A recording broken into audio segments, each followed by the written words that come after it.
Hi everybody. So I have here the Subliminal Tarot by Penelope Cline, or known also as Pen, who is the creator of the Liminal Tarot, and my forever wish list, the Pen Tarot. So I thought I might as well do this now and show this to you because it's hot off the press, so to speak. I can't remember. Pen is very known to have limited edition decks, which she never reprint. And so once it's gone, she feels that she owes it to collectors to. Hold on a second. Oh, it's really, really nice. Really, really nice.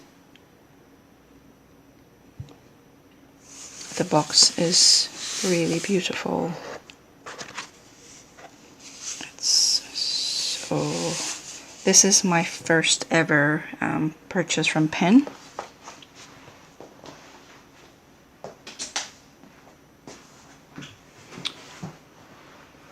I have a Liminal Tarot recently from a trade, because when the Liminal Tarot came out, it completely flew below my radar for some reason, because I think it just wasn't, I don't know, it just completely, I remember that coming out because it was coming out on YouTube, people were flipping through them, but it just wasn't something that I was even mildly attracted to at the time. This is beautifully, beautifully put together. The box is absolutely flawless, and it has this soft padding here.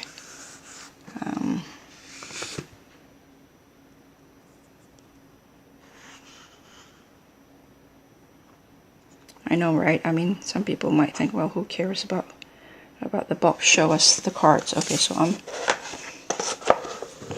I'll get to that. And again, pardon me that my device can't focus by itself. I have to do it manually with lovely cardstock, amazing cardstock, matte. It's on the thin side, but it's absolutely matte and silky smooth. The Subliminal Tarot is the result of an attempt to access the artistic subconscious by seeking images within randomly created ink marks and splashes, and of developing those images with the tarot archetypes and meanings in mind. Inevitably, other strange and unimagined creatures appeared and were welcomed, for how could I ignore them?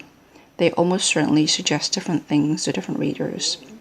Whether or not it was William Blake who advised looking for artistic vision in the peeling paint on an old wall, he did see very real visions throughout his life, including an oak tree in Peckham Rye filled with angels, bright angelic wings bespangling every bow like stars. These are my visions. Happy tarot reading, Penelope Cline. There's the Fool. You can clearly see images, so unlike the Dewas of Creations, for example, or other such abstract, you can see almost like half blotches but half figures as well. This is the Shaman. The term Shaman seems to be very popular these days, or of late. The Sibyl. You can see the faces. The Emperor. You can see a little fox, a little owl. You can see someone with a donkey and a staff there. You can see some forms of animals there. A couple of people here. There's Ladybug there. Interesting. Someone's riding a bird here.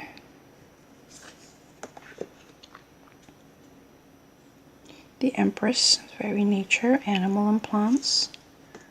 Daemon. This reminds me of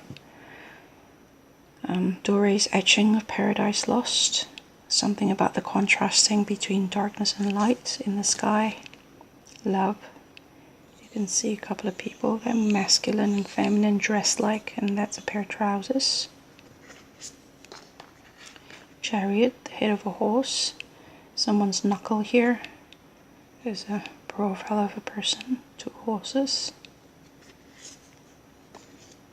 strength.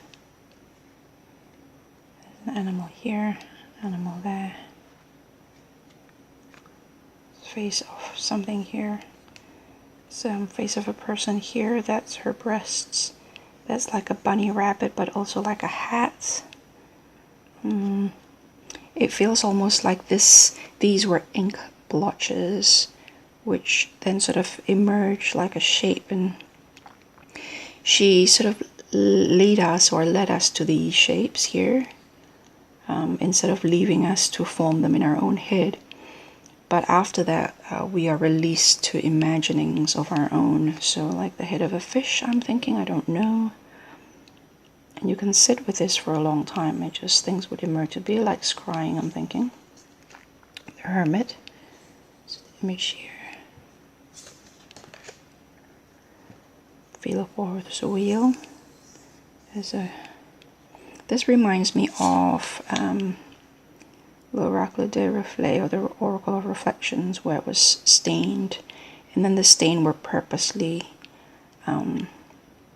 added with more purposeful shapes with lines to suggest the images. It feels like that it started with ink blots.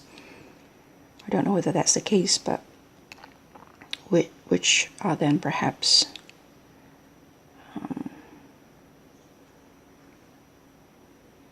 yeah, I'm not sure. This person with a stem of red spotted mushroom here, pointing or patting what looks like a green snake.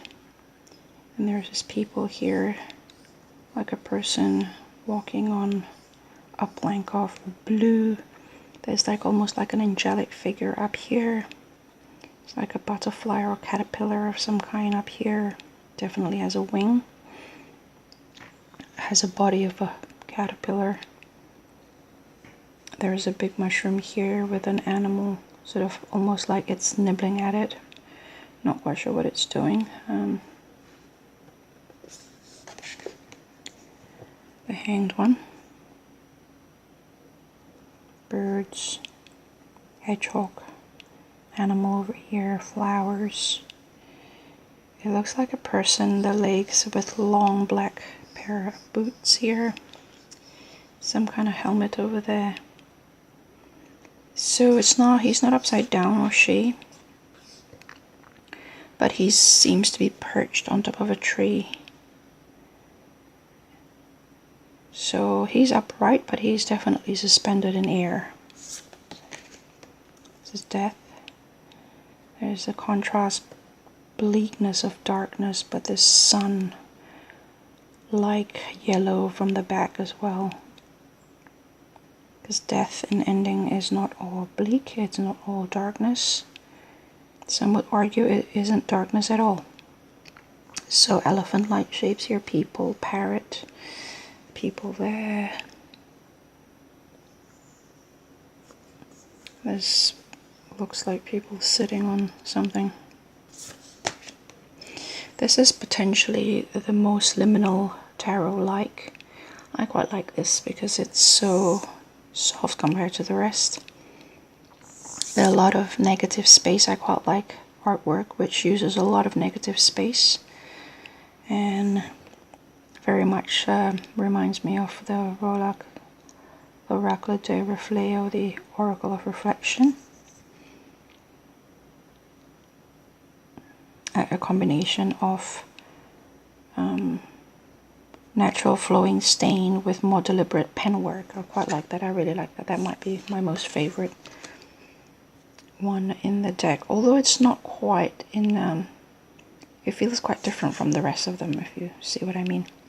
The left is more what the whole deck is like, and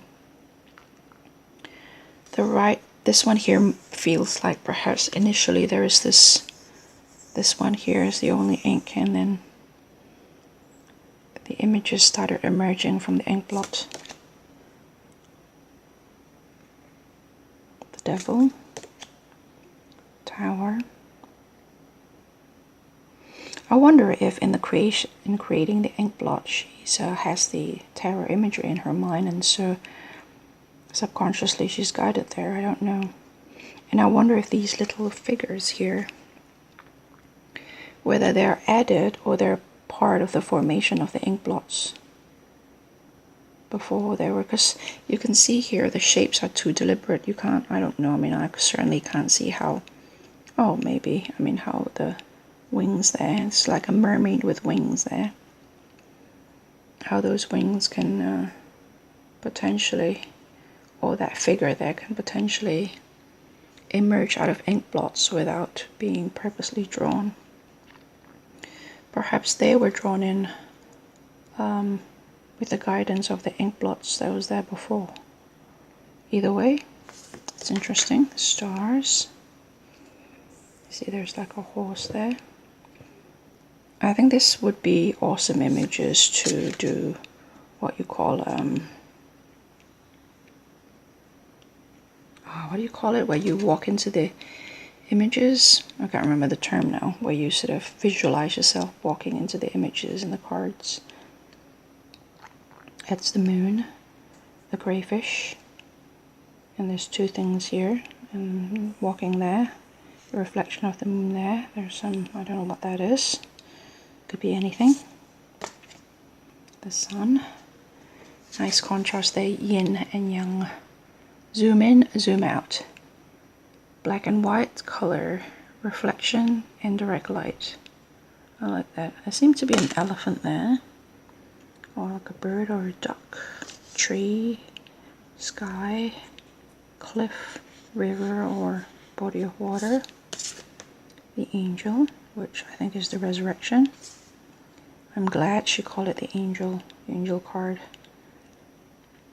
This image, so these horses. The angel card for me is awakening or resurrection. That's the key words for me, so resurrection. There's only 3, but I keep thinking of the 4 horsemen of the apocalypse. But there's only 3. Is that 3? Is there a 4th one? I don't know. This is the world. This is like somebody hugging a bouquet of flowers, stepping on this round thing. She's wearing a red dress and she has long brown hair. That's what I saw. Or that's what I'm seeing.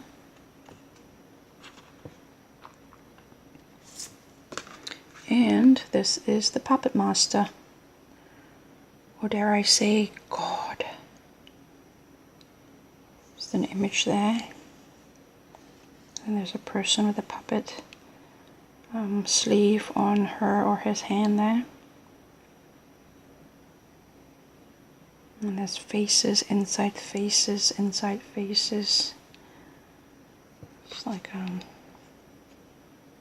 reminds me of Fonz from the Muppet Show. Not quite, but bear. Something here. The faces there. That's it, guys. I'll talk to you guys later. Bye.